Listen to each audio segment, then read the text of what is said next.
Latino voters took a big right turn toward Donald Trump in this week's presidential election. Now, while Vice President Kamala Harris did finish with a slim majority of support from the Hispanic community at 53%, Trump got 45% of that vote. That's a 13-point increase from his 2020 total and a record high number for a Republican presidential nominee, according to NBC exit polls. Exit polls can always be revised later, but that's what we know so far. Trump's numbers beat the previous record for Republican candidate set by George W. Bush at 44% in 2004. Harris underperformed Biden with Hispanic voters by 12 points. Up until the election's final days, Latino voters repeatedly named the economy as their #1 issue and gave Trump the advantage on that topic. So here to talk about what happened, where the Democrats went wrong, where President-elect Donald Trump went right, is founder and president of Bienvenido US, Abraham Enriquez. Abraham, welcome. Good morning, thank you. So let's start off with this big picture, because really it was one of the most dramatic elements within these election results, just how much Latino voters appeared to shift toward now President-elect Trump. Have to get used to calling him President-elect rather than former President Trump. What do you ascribe that shift to in terms of the big currents that are at work here? Yeah, Neil, great to be with you. Look, at this presidential election cycle, our organization, we dedicated a team and resources in 5 battleground states in some of the most Hispanic populated counties, doing town halls, knocking on doors, calling voters. We realized that the Hispanic community wanted to return back to an economy that worked for them, wanted to return to an economy that didn't see gas prices and groceries prices skyrocketed. And so when they asked the question of what candidate's going to make my life better, President Trump broke down policy in a way that the everyday Hispanic could understand it. Whereas in Kamala Harris, she had a difficult time divorcing herself from an administration that was widely unpopular with Hispanics. And then when asked what she was going to do with the economy, she reverted back to, we're going to give you abortion and climate change policies, so feel the joy and embrace Latinx. So where did they go wrong? Well, they didn't understand that 2/3 of Hispanics on the voter rolls are now second and third generation Americans, meaning we're assimilating to American culture better and want to be spoken to and talked to just like everyday Americans. And obviously hitting the campaign trail, we see President Trump really doing a better job at resonating with Hispanic voters.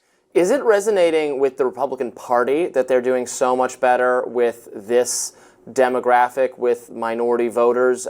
Because, as you know, there's been a lot of fear for years and years and years about the impact in the Republican Party, about the impact immigration would have on the changing landscape of the party's fortunes, and an assumption that Republicans and Democrats shared that bringing in more people would hurt the Republican Party's chances because they would reliably vote Democrat. I've been saying for years that I didn't think that was true from looking at the actual views of so many immigrants coming in who actually have more conservative views on a variety of subjects than the native-born population. And I've been arguing about this with Republicans for years and years and years. I feel like I was right, and I'm being proved that I was right, but are they getting that message, or am I wrong? No, I think the Republican Party, instead of all that money that they invested on consultants trying to diagnose the Hispanic vote, they should have just listened to you for free, Robbie, and they would have saved themselves a lot of trouble. But look, I'm very cautious of saying that because President Trump did so well with the Hispanic vote, this now means that millions of Hispanics are now embracing the Republican Party, when I think that this is such a unique election. And you look at how President Trump did specifically well with young Latino men. I think before we get ahead of ourselves and say that Hispanics are embracing the Republican Party, it's better to say Hispanics are embracing President Trump. Now, will the party start aligning themselves more with the values that President Trump and the vision that President Trump is casting is the real question. You look at in the midterms in 2022, Republicans had a really hard time, but when President Trump's on the ballot, we know that he ushers in new voters. So I'm excited to see how the party is going to start molding itself to give the big bienvenido to these new Hispanic voters. And quite honestly, Robbie, I'm going to be quite frank with you. This idea that Republicans were clutching their pearls at the thought of all these Hispanics joining the party because it was going to fundamentally change the party. Well, I'm happy we're changing the party, because here's the truth. Hispanics were conservative before Republicans were conservative. So the way I see it is, if the survival of the Republican Party needs to exist, then for the grace of God, we need more Hispanics in the party, because only then will the party start tracking more conservative. Abraham, let me give you a couple of liberal arguments that are made about the Latino vote so you at least have a chance to respond to them, because one certainly hears from the conservative or the pro-Trump side about the economic argument. But if you listen to liberals or supporters, for that matter, of Vice President Harris talk about this shift, they tend to talk about two things. One is this idea that because in terms of the culture of politics in Latin America, that Latino voters have some sort of fondness for strongman type leaders. And the second point that people make is that there was a particularly pronounced shift among Latino men, seemingly much more so than Latino women, and that speaks to frankly, sexism. What's your response to those arguments?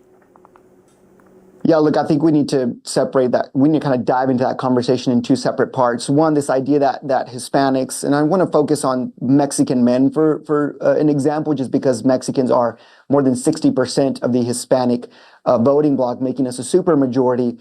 You look at Mexico, they just elected their first woman president. So this idea that Mexican men or Hispanic men can't get behind a woman, I think is completely false.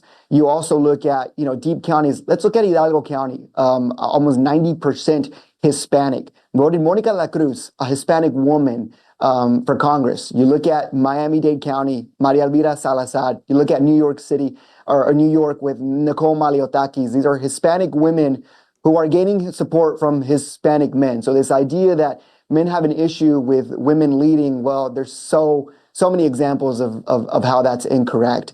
But more specifically, I think that the Democrat Party for the past 4 years have waged war on this idea that if you're a man and you want to be a provider of your home and you don't want men and women's sports, and you're immediately labeled as a toxic, masculine men. And that's waging war on just Hispanic values within itself. But when you talk to young Hispanic men across the nation, and they see that President Trump was outcasted, they see that at every turn he was, he was put into battle. I think a lot of Hispanic men saw themselves in that, that they're in American culture, we do have to fight for a lot of the things that we want. It's good. We want a healthy competition, but they saw themselves in that. Whereas in Kamala Harris, she ran her campaign on how Trump is a threat to democracy, and you're not respecting the democratic process of even going through a primary. So how do you expect Hispanic men to who care about democracy, who care about making sure the United States doesn't turn into a Venezuela and Cuba, get behind a candidate who just completely blinded themselves to what democracy really is? I think that really is the answer here. Abraham Enriquez, thank you so much for joining us today. We appreciate it. Thank you both.